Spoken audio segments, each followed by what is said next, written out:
Hello, I thought it would be helpful if I were to show you some images of different shows that have been done at the Coin Performing Arts Center in the Jesuit Theater as inspiration for ways that you might find uh, going about changing scenery for shows that have multiple scenes and done in a black box theater.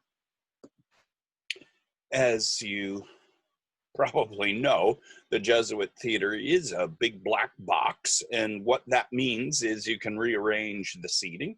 It's about 40 feet across from one edge of the balcony to the other, and 60 feet from one end to the other, from the control booth to the skycloth, the cyc there in the back. But all those seats can be arranged in different configurations. Here's some photos of how it's currently set up as a classroom space with the lower seating platforms removed and chairs simply placed on the floor. But all of that is changeable, and you can see how the balcony surrounds the space. Up above is a grid, which is great for lights, but basically there's no way to fly scenery, or very limited ways. You have to be crafty, and almost no wing space, only a bit underneath the balconies there, depending on the stage configuration. But let's take a look at some of the possible solutions you could use. Certainly, one of the most obvious is to build a set and just have the whole play take place on that one setting. You can also have a fairly blank stage and just have actors and techies move pieces on and off. I found that sliding panels, because you can't fly elements, moving panels from side to side works well. And the same is true with fabric and drapes. You can roll it up, you can put it on tracks, you can slide it around, drop it from the grid, and then take it down. Also, the use of platforming helps to provide different locations. And of course, turntables spinning around can reconfigure the scenic elements. So let's take a look.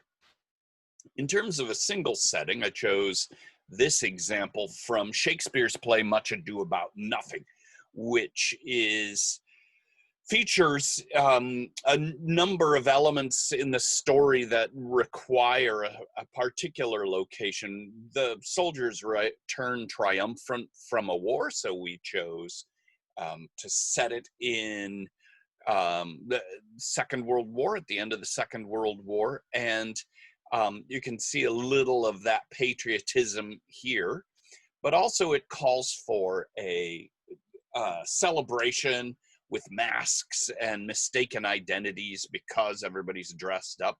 And so we chose New Orleans and a Mardi Gras, and you kind of get a sense of some of that in this environment. But really what you're looking at is generally a kind of a Shakespearean stage, where the audience wraps around, a bit of a thrust here, so the actors come down towards that audience.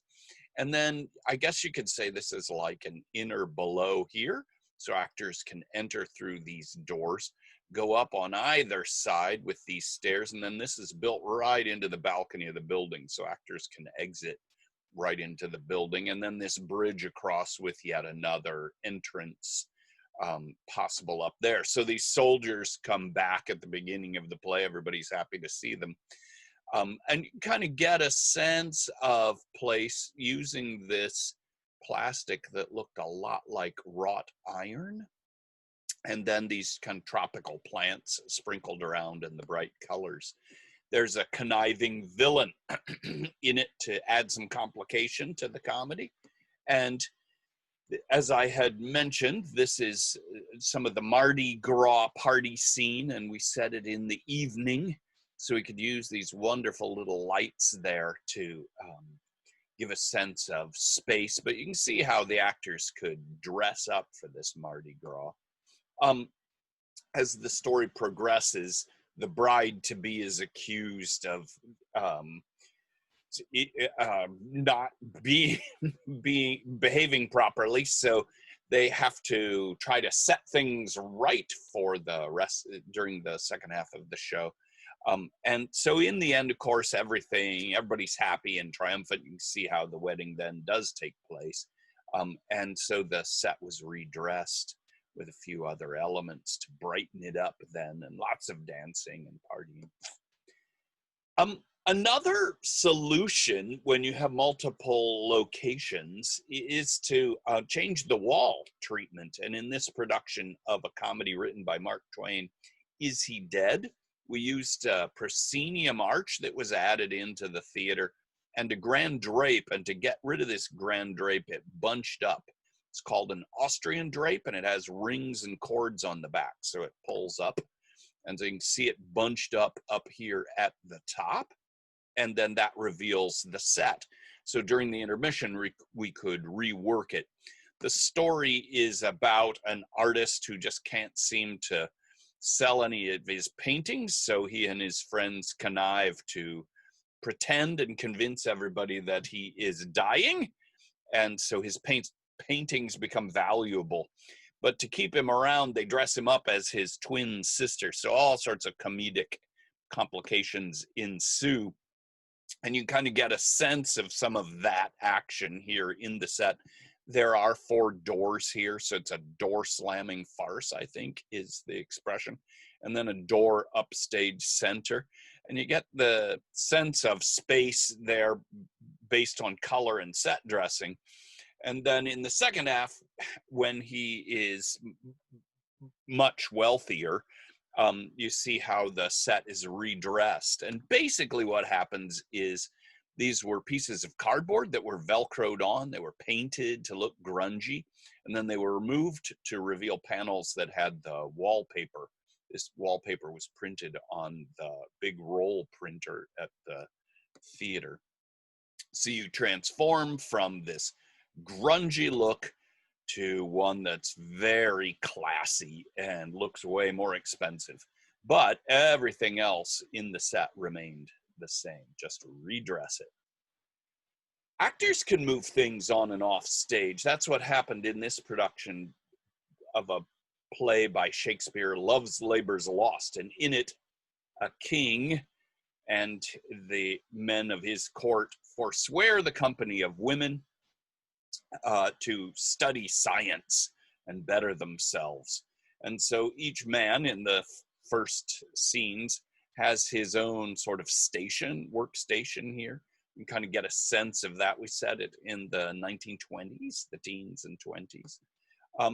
Complications ensue when a princess and her beautiful entourage arrives. And so now the men can't really go back on what they've sworn, but they sure do love the ladies. So what do? Well, they meet them outside of the palace. And so this was created by using these columns, which are at the ends of the drapes here. And they could spin round to form trees, so basically on the backside were these rough columns here, with some bark, very stylized and painted. They were thicker downstage and got thinner as they moved upstage to help with that perspective. And then elements could be added to that, swing, a tent, and what have you. And then the sky cloth gives you a sense of time and place. Another, perhaps simpler way of doing that was with this production of Dead Man's Cell Phone. And in this story, this young woman picks up a cell phone from a man sitting at a table who has suddenly died, and she is drawn into the people in his life.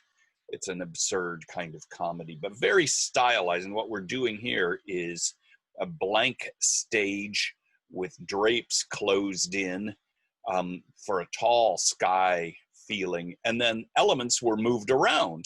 So the actors simply brought on their chairs for the funeral scene, and a gobo is pushed against the cyc there. As the play progresses, more elements are added, and these included the image of many technological signifiers, and these are reflective surfaces cut in the shape of cell phones and tablets with lights in them. And again, here's a party at a bar, as these elements pull further in. Very stylized movement in the storytelling. But what happens is, as the tale progresses, the psyche opens and things become more fantastical, and you kind of get a sense of that dream world as it opens up and the little lights come on and these phones and tablets sparkle and spin along with the actors. In Sense and Sensibility, there was a large set of drapes and fabric way upstage, and instead of using the cyc, it was a big piece of fabric that could pull up to bring other elements out from behind it. But basically it was always with these windows, and the actors would move the lower windows and furniture that was on wheels. So you begin with a storyteller, and then the actors come out and reconfigure the space for every scene. It was very cinematic. It's based on the novel, so it would just go from scene to scene. Here we are in a picture gallery with actors being the portraits, and other scenes where more furniture is added, and you can see it's on wheels, so it quickly rolled on stage and off. But there was always somebody spying, looking in on the action that's taking place, part of the concept of the script. But the interaction with the audience worked really well. This is a long thrust. There were rows of audiences seated here on the floor, and also a single row in the balcony up above. So the interaction of actors with audience worked really well. You can see how the lights changed. Tyler Speraza did a gorgeous job with those lights. Now we're shifting gears slightly. What happens if you slide panels around? So that's what the solution was for this mannered comedy from the 1700s. She Stoops to Conquer. And again, we've used that big fake proscenium arch. And this time it has smaller proscenium-like shapes here. This time, though, I hope, suggesting more of a structure. So it has a little bit of that wing and drop feeling from theater history, but the elements can track on and off. And then there are these trees that kind of suggest the inside and the outside world. And then the floor is painted to define that stage space. Some of the panels actually had three-dimensional elements added, like this mantelpiece, so that you could put some set dressing on it. And it worked very well, I think, in terms of sliding these panels on and off very quickly, so you could go from an interior of a manor house to a tavern like this. And actors adding a few furniture pieces, it quickly transformed. At the end of the show, the panels were completely pulled away, and you're left with the background here as everything is resolved, and this sense of inside, outside, and theatricality is pretty well defined, as you can see here. A variation on that, instead of sliding panels, was this production of Shakespeare's As You Like It, a comedy that begins in town, in the city, and then moves to the countryside for the vast majority of the play. So really only the first couple of scenes are in, I guess we would say, civilization, and then it moves to a very pastoral world. So this being a kind of a political play, we have the Duke here, who is a usurper, boots his brother out, banishes him. But the young women in his court, before they run off, are here in the city. And so you see we have this thrust stage, but these very large panels that were hinged onto the walls of the theater. There's no cyc or other drapes here, just some black drape off to the side. But what happens is these small elements are reconfigured for seats and little platforms and what have you. But during scene change, these big panels would swing open, cover these posters, and what they would do would be to reveal these arch-like forms. And then you see yet another set and another set further upstage, and a platform that defines this bit of forest. And then that moves downstage, and the Duke is left in one final transition downstage before he gets up and exits, and all the rest of the play takes place then in the forest. Because we modernized it, you could have coolers and beers and bottles of water for the party while they're out there in the forest. You could also easily hide actors behind these trees, and that's one of the things that you see happening here. These characters are unaware of the presence of these other characters. And interestingly, the shape was inspired by the doors on a wood-burning stove that I had seen. So you can see how this platform gives a sense of space, and then how these other doors swung open to create more and more forest. And at the end of the play, the final set of doors opens for the wedding scene, and the bride-to-be comes downstage center when everything is resolved and happy again. Sliding panels were used for the musical 9 to 5, and in this instance, the director had said, could there be a bridge where actors could be up above? But then the play, based on the music, the movie, shifts from location to location. So we agreed on an approach that used small desks that could be reconfigured and low wall units. You'll see them in some of the photos. And I researched and discovered the idea of creating a kind of a city that suggested the buildings, but had LED lights in it, so you could change the colors. So we could begin the play in a sort of a abstract bedroom for everybody getting up and going to work. And then once you're in the office, you find these desks and small walls configured, and you see how the color has changed. And some of the panels are slid open so actors can make entrances more easily.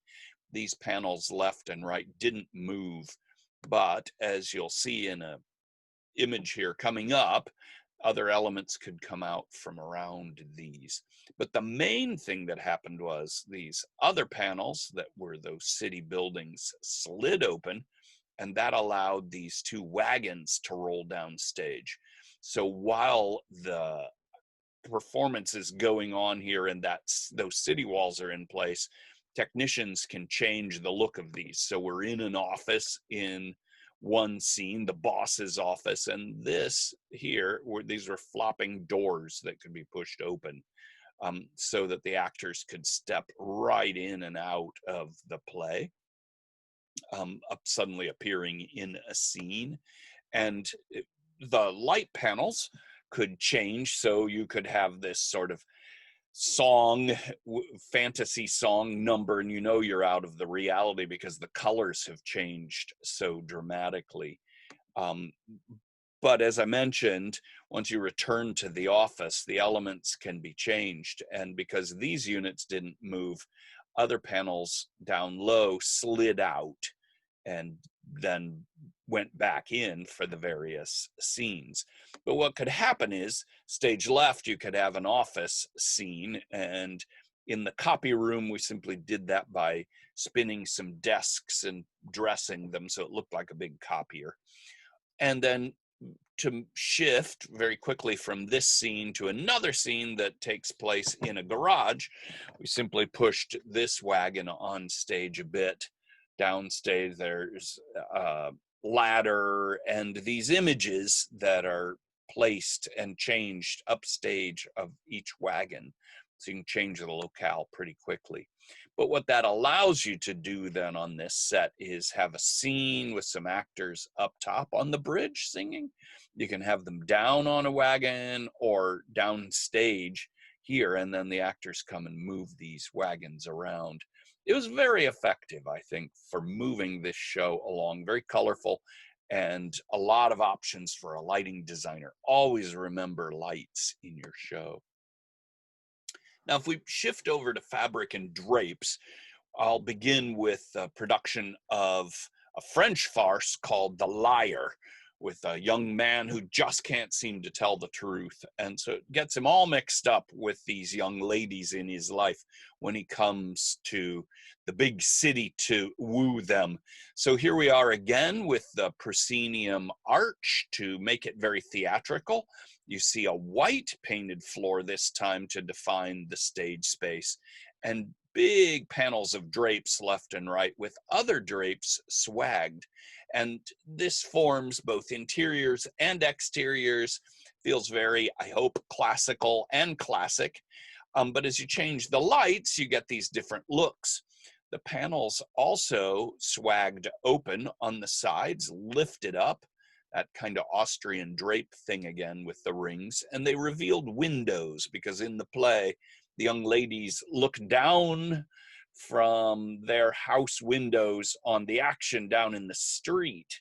And so actually also you could make an entrance between these drapes right here at center and step on. You could come round here, or all around these elements. A quick sign drops into place and you know where you are. So it gives a kind of a building feeling. And then notice the lights on the floor here. Now we're at an interior. And that same gold color, which is also carried into this actor's costume here, this yellowish gold, is over on this side. And this element pulled in. It previously wasn't in that scene at all. And then it bunched up off at the side and disappeared for the next scene. But by adding this furniture and this drape, you were inside, and that color was mirrored up here when you were outside. But you can see how that drape has disappeared now from the action. Then on the other side, a different young lady's home had a different color, and when we were in her house, that purple pulled out as well. You could change the lights, you'd be out in a park. Notice some little elements have been added here, little topiaries. Slight color change for a big sword fight, but it's very stylized, cartoony. And a gate with starlight and a bit of a moon is dropped in for a romantic scene later in the play. So another approach actually is to cover the entire stage with fabric. This play, directed by Matt Chiarini, Blood Wedding, begins in interiors, in the homes of these people, and then they go outside into the woods. And so what we settled on was a pile of platforms with these rough planks, very bleached because it's set in southern Spain where it's very hot and dry, and you get that color and sense from this large piece of muslin that was just hung on rope here. And these wonderful elements and lights could then change where you were by adding a few parts and pieces. And so the location could change. You get a sense of the stylization as well. And as the play progresses, you go to another home. And so that drape that had been down here drops away, and you're left with yet another drape upstage.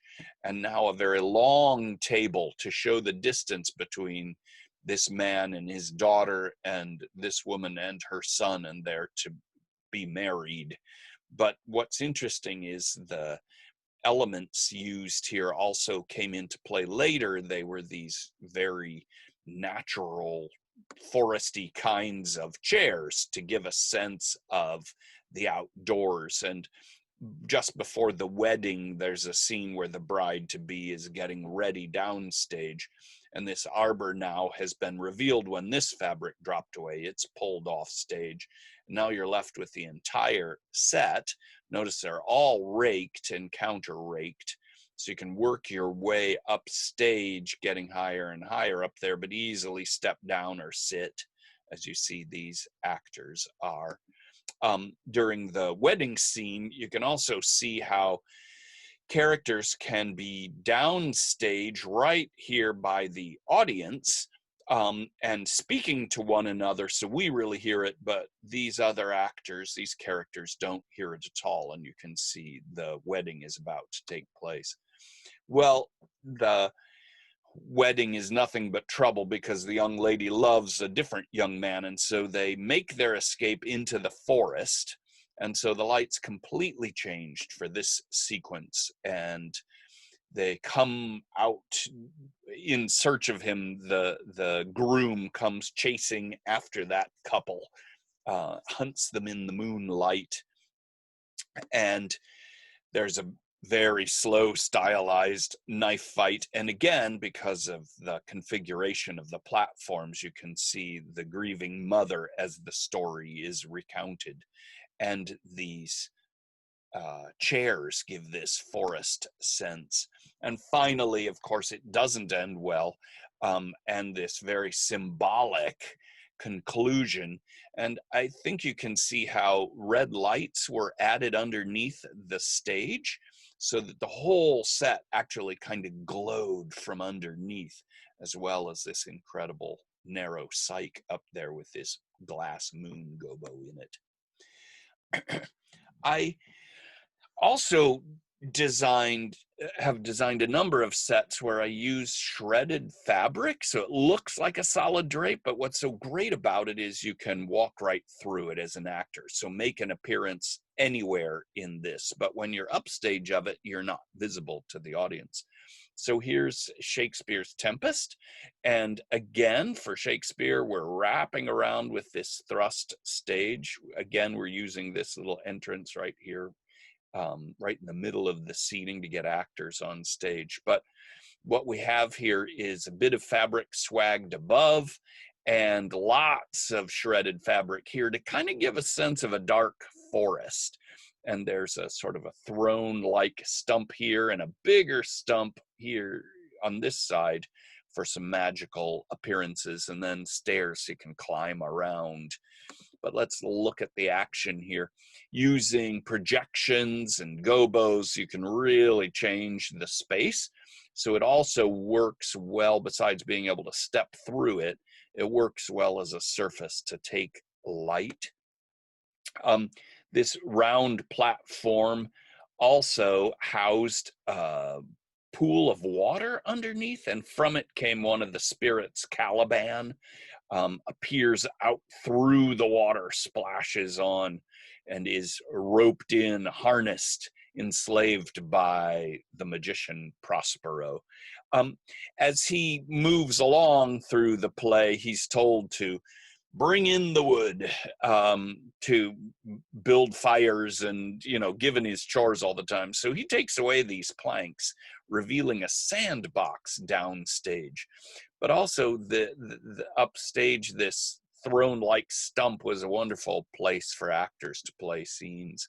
But you kind of get a sense of how lighting could transition us now into a forest, and look at how the blue light across this shred has changed that. Again, as a set designer, always take lighting into account.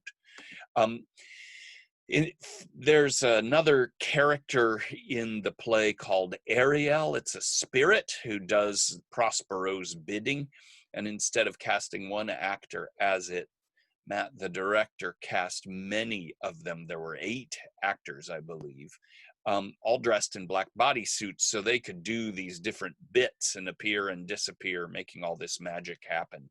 You can see the actors standing in this pool of water. Other characters are caught and trapped in this sandbox. You can see how Prospero has now appeared way high up above them on top of that stump stage left, and they're trapped here. And then out of this fabric from back there came this very large puppet, casting more frightening spells on the actors. And then Prospero reappears out in the audience, and all this sand pours down on the actor as though from the heavens, timepiece, just spilling down on them as smoke and fog came out from around the water. It's really quite magical to see. But in the end, everything's resolved, and these characters want to return home on their ship, and Prospero decides to return with them, and the captain reappears. And this is a thing that the director had asked for. He said, can we go from this very dark forest, scary kind of place to one with sky, and they're on the ship and they're sailing away? And so that fabric I designed then tracked open left and right to reveal the cyc and some ropes. The captain took his wheel and went way upstage. There were railings built in, but you never saw them because of the drapes that were closed there. And you were left to watch Caliban waving goodbye as they sailed off. And all the Ariels took off their masks and hoods, and that was how the piece concluded then, as it dropped to dark. I used that idea of shredded fabric and turning it into a layer of drapes in a production of the Master and Margarita, which is adapted from a Russian novel about the devil and his entourage. And what this did was allowed for actors to step through anywhere, but it was done in layers so that you could pull these layers open, each revealing more scenery. And when they were closed, you could change the setting elements pretty quickly and quietly, open it, and you'd be in a new location. You can see how stylized this piece was. I also used colors that I hope felt very drab, and because the play takes place in Moscow, it's this kind of concrete, old newspaper color. So here's a scene, and I'll show you the sequence of how the play could move from location to location as the devil would tell these stories. So an element could be rolled on from the wings, and this platform always remained on stage, and it became a very good anchor for actors and scenery. But these drapes could open and suddenly reveal this platform here that could also be moved when the drapes were closed, and these stair elements would move about as well. So now the story has gone back in time with Pontius Pilate and a Jesus-like figure. And the devil, of course, is always there in these stories. And then back to the present you come with the devil. Notice how lighting can change the color of the drape and the mood of the place. And a few scenic elements can change your location very quickly. Here's an office scene with windows stylized to change the sense of location. Some rolling, furniture rolling in on wheels. There's also a scene set in a theater, and so we did that as a shadow play when a piece of fabric, big piece of muslin, dropped down from the sky, from the grid, and then it was pulled away, but that way you could do shadow plays on it. And then that same platform was redressed to be a big bed, and the drapes, the shredded drape, were bunched to give a kind of a window sort of feeling, make the place look a little classier. But then it turns, of course, kind of macabre and much more stylized, and you can see how the lights changed and transitioned to make this crazy dance take place, but how the bunched up drape transformed the space. Towards the end of the story, he's locked up in an asylum, and again, throwing different window gobos on the fabric and adding a few elements to the platform changed the location. In the end, the image I was after was one of a very barren stage with a kind of a mystical conclusion, and I think that's what was gained here at the end of that play. The musical, The Black Rider, used something much more traditional, I suppose, as far as music theater goes. It began with the characters appearing on a blank stage, bringing in a trunk, and out of the trunk came all the scenery. They hung drapes and other elements, and then all the actors pulled out of it, as you can see here. And it's to give a sort of a ragtag carnival sort of feeling, that was our approach. But with this drape way downstage, what it does is it allows the technicians, the stage crew, to change the look of the place, and you just close the drape every time. So they cart off the trunk, and the characters move then into the musical to tell you this story. So the drape split in half off. It went on tracks, revealing this with the sky cloth. And then these trees are simply black velour hung on tracks. And so when they're not in a scene, they bunch up off in the wings. So they're out of sight. These other elements are also fabric. You can see the cords that hold them in place, and then some rolling stair units and a bit of furniture. You could use that same drape for a shadow play. You see the actors downstage, but also this exaggerated, stylized movement while they redress the set. More trees come on, and you can also see these sort of strange clown-like forms at the top. So you're always reminded of this circus. And then the drapes close most of the way, and you do a little entr'acte while the set is being changed upstage. And this is a little odd puppet show done. And then into another scene you return, again with table and curious set pieces to give a kind of an indoor feeling. You see those clowns and this border up top. Of course, if you turn off the lights and close the black drapes, you can end up in a very different kind of world. And this is a scene that involved a crossroads. And so the director, Matt, envisioned actually a cross for the crossroads. So that was done with lighting. At the end of the show, it's very stylized and very open now, with just a single tree and a bird on a branch for the final encounter. Of course, it doesn't turn out well, and this character, the groom, has shot his bride through after making a deal with the devil, and decides it's so not worth it. And the director envisioned him going up these incredible stairs here. And so these lights were chasing and flashing at the audience. And in the end, he falls backwards into the darkness and into space. I presume kind of committing suicide in the tale. But then everybody climbs back into the trunk after the devil has told her story, and the trunk disappears and the drape is gone, and you're back in a black stage space.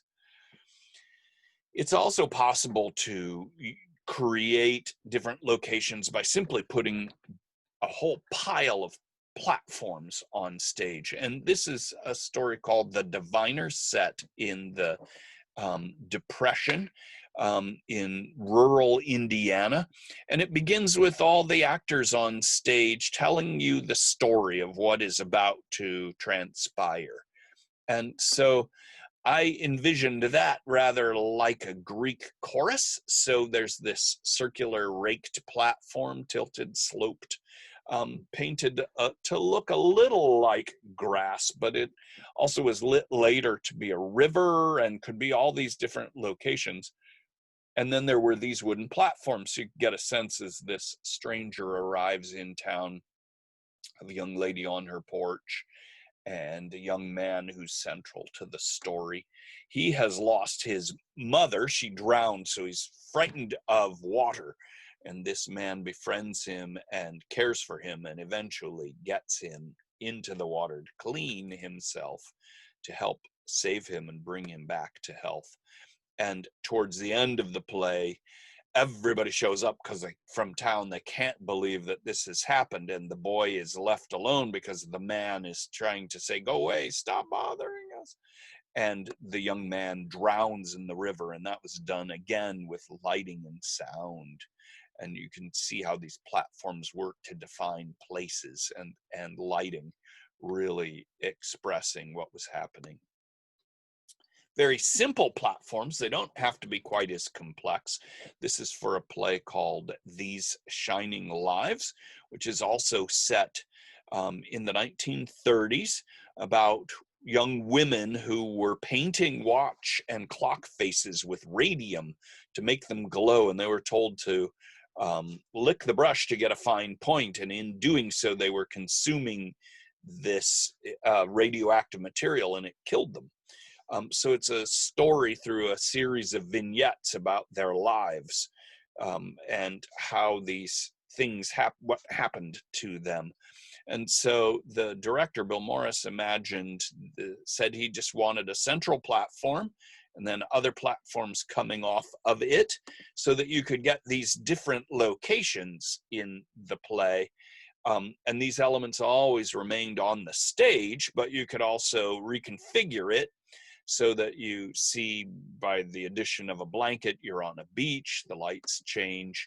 At one point, the women discover how they're being poisoned, and so the lighting helped to define that.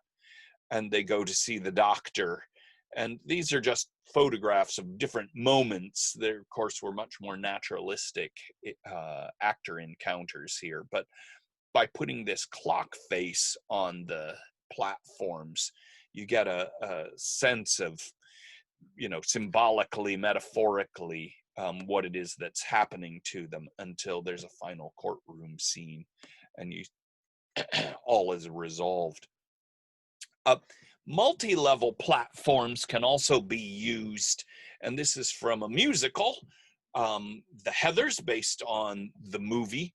And now we have this large platform area up left. You could access it off the balcony. There's stairs that come down, and a big platform here with several levels on it, and stairs that were movable, and a series of tables that were movable to get us these different locations.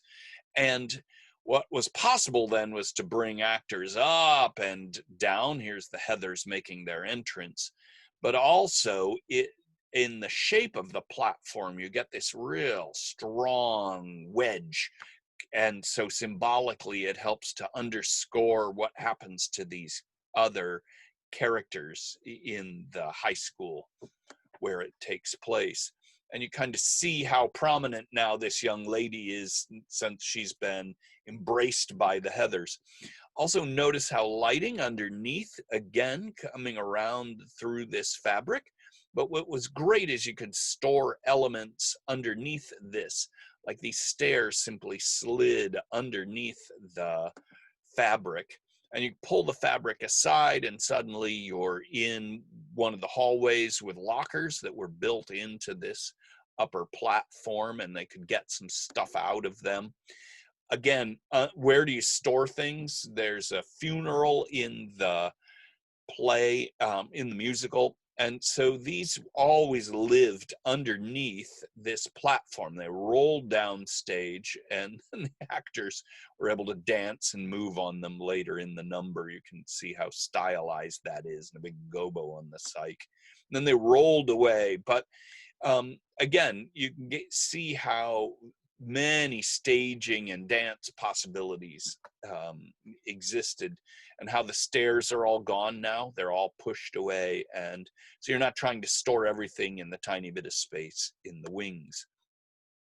We'll also use scaffolding instead of platforms, or to act as platforms. This is a play set in the late 1980s in Romania, following as a part of the Romanian Revolution, and it's this post-industrial decrepit place is what I was trying to communicate.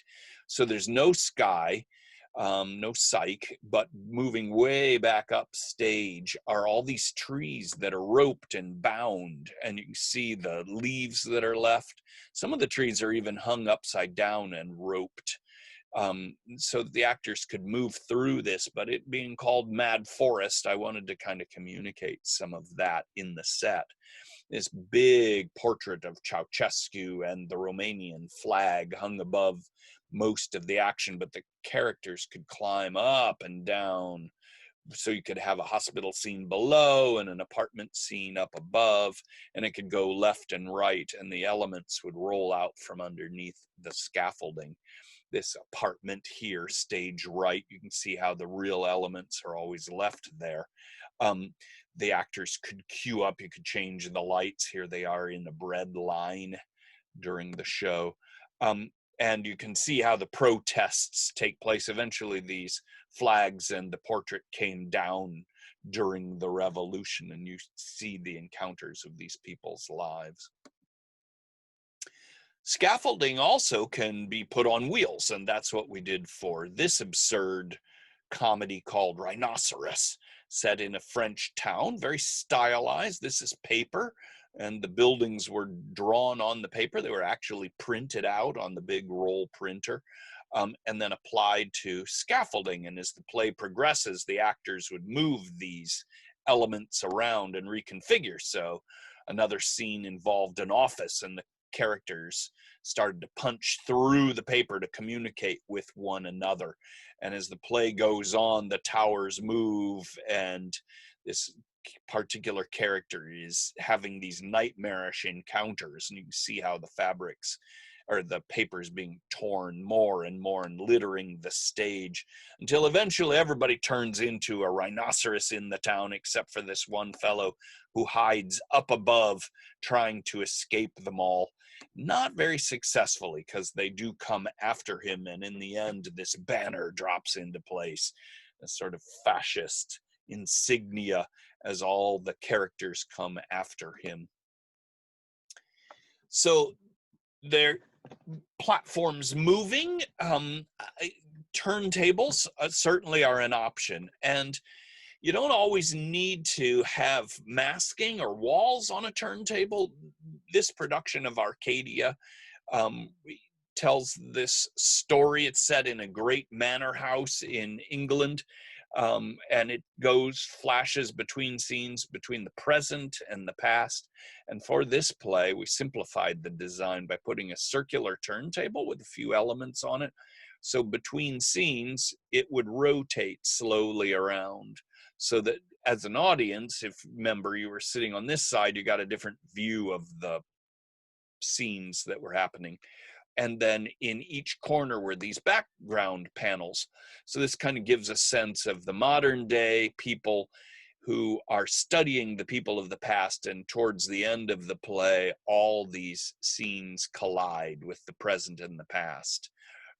But again, you can see how in the four corners, these different panels give us a stronger sense of place.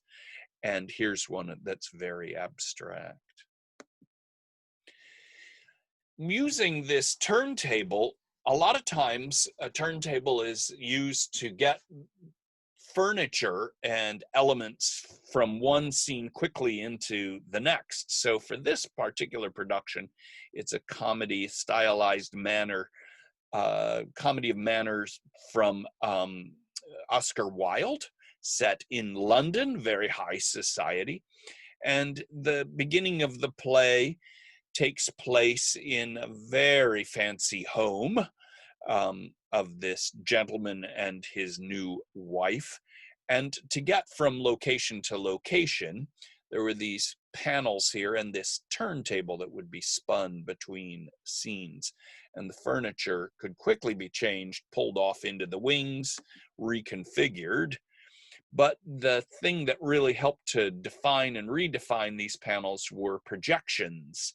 These are iPro slides based on watercolors of London, to suggest a place. And you can see how previously this other furniture was there, and the panels move aside and the furniture spins into place and the panels return. Here in the second act, or in a different location, the panels are pushed close together here, now on above the turntable, and you can still see some furniture for the next scene. But in this one, we're using different furniture, and to show this fellow's a little more modern. These are London photographs now. But then we return at the end of the play to this fellow's home, quickly spun the furniture out, and you can see now different images here on the panels. And we're left with the happily married couple, but we're not sure if they actually are happily married. And so as that final scene takes place, those panels pulled off, just leaving the husband and wife here on top of what I hoped kind of suggested the top of a wedding cake. You know, the image of a bride and groom figured stuck in the wedding cake. That's what I was after. We're almost done here, just a couple more shows to show you. This actually uses a turntable with masking. And in this instance, what we've done is to turn the seating lengthwise. It has a slight thrust, so there is some seating left and right, but mostly it runs lengthwise down the room here, and into the other balcony is built out a bit of a thrust above from that balcony. It's supported below, but it has a turntable down below. And in this instance, with black fabric and some masking elements, we're able to hide the scene for the transformations. And then there's a staircase that takes you up stairs to the locations in a hospital. So down below, you have this young married couple who are keen to adopt a child. And this is their home, small furniture because it's a small turntable. And then later in the play, this spins very quickly. This masking moves up and out of the way. And other furniture spins into place, so then you're quickly in a different location. But this happens when the actor actually is transferring from one level to the next. So you can play a scene down below with the husband and the wife's good friend, very concerned about the wife and the child because it's born with severe birth defects, but the wife falls in love with the child and really wants to adopt the baby, so keeps returning to the hospital. And you can see how using light helps to balance and calibrate where the audience is to focus. But you have to mask and hide this stuff in the, underneath where the turntable is. So this is black fabric. And in my research, I kept seeing Venetian blinds in hospitals. So I thought, well, at both levels, let's put Venetian blinds. So that kind of hides some of the concrete block back there. And I used this sort of wallpaper fabric pattern here. And then this could lift, the turntable could turn with the lights out while there was a scene up above, and you wouldn't pay any attention, hopefully, to what was going on down below. So as the play progresses, you see how the actors can move between levels. And one of the other fixtures, design elements, was to use an abstract Venetian blind, left and right, and these were lit with different colors. And as the play progresses, and the tension increases, these twist, which I hope was suggesting also very abstract DNA ongoing. But then things seem to be going better, and so these begin to relax a little bit more. You can see there's still a little twist, and note please that still a little bit light up here on the child while they're sorting things out down below in one of the offices in the hospital. As the wife towards the end of the play goes to get the child, they meet her on the stairs and say that the child has died. And the lights shift and drop, and then these huge Venetian blinds on the two sides cut loose and drop to the ground, crashing down, which reinforces what's happened to her in her life. And so you can see how this environment reinforces a bit of the storyline. Almost done. One more tale here and then a final set, but I wanted to show you this turntable, and now using that same bridge that you saw in 9 to 5. And so you see this very Victorian bridge, which allows for a kind of a cover on the turntable, and this cutout silhouette of London, which is behind a black scrim. So when you turn off the light, it really disappears. So we can really control the focus. There were street lights above, and then this big turntable downstage built into the floor. And then the lighting designer placed floor lights down there to affect the lighting. So actors could be brought on this disc. It was a big donut. The center did not turn, but elements, actors, and scenery could be brought on, and chandeliers drop down from the grid for different scenes. Watch how the lighting has changed the look of the place. And instead of using one Mr. Hyde to go with the single Dr. Jekyll, there actually were 4 of them, each with different personalities, parts of his personality. And you can see again how they're sort of brought on this big turning disc, and a movable door would come and go in different scenes. You can see the actors playing up above. So you get these levels going in the story, and these footlights down here. And then elements could come through center, as you see here in this operating room. And you can see with the lights turned down how creepy this place was and how the location would change. Or here in his lab, this dark green look, but the city of London is gone, and now you're kind of inside here with this red door and this big cabinet full of elements, medicines and what have you, his chemicals. Other scenic elements could be pushed on from the wings. So when you're in Dr. Jekyll's house, he simply has a chair that comes on here, and this fireplace rolls on. It's got a picture up above to give a sense of wall and a door unit upstage.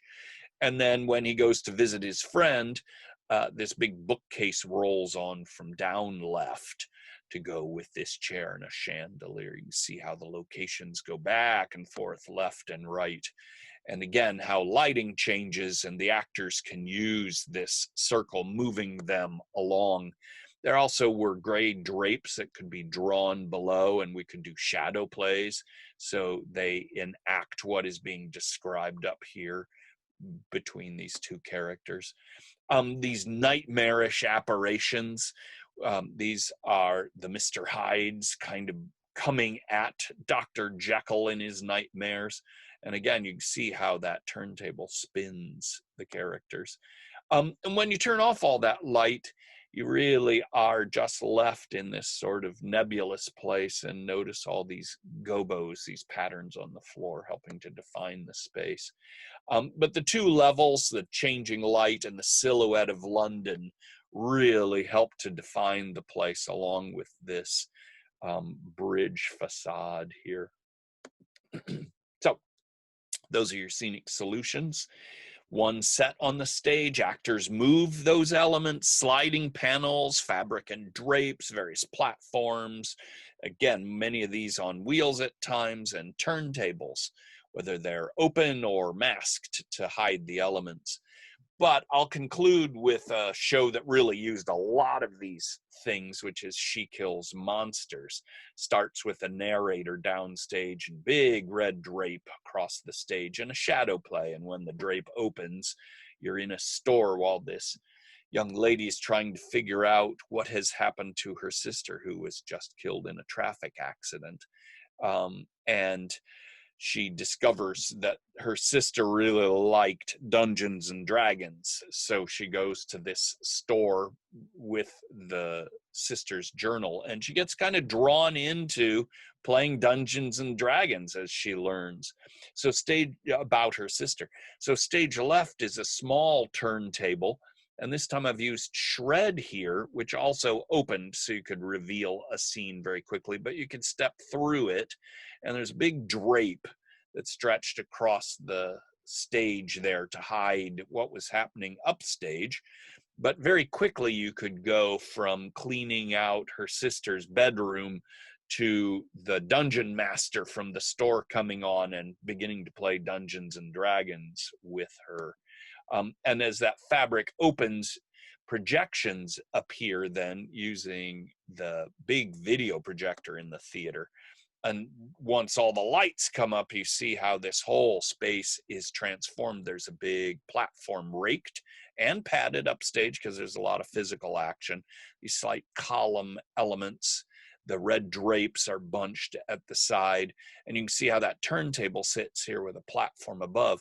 And because the back drape is also done in shred, the actors can walk through and step into the action very quickly. Up above was level, not unlike the heathers, so that you can get actors above and below. I think that worked well, and you can see how the video projections could change the location very quickly as they came into this other character's home. The drape also worked well. This is a scene with a small wagon that pushed on from stage right. There were a number of scenes in an office in the high school where she teaches. But projections, shadow plays could then come up on this fabric, and the fabric would then pull aside and you'd be in the scene then suddenly. You can see how this dungeon master remains for some of it, but then he could also spin and disappear as the actors kind of took over.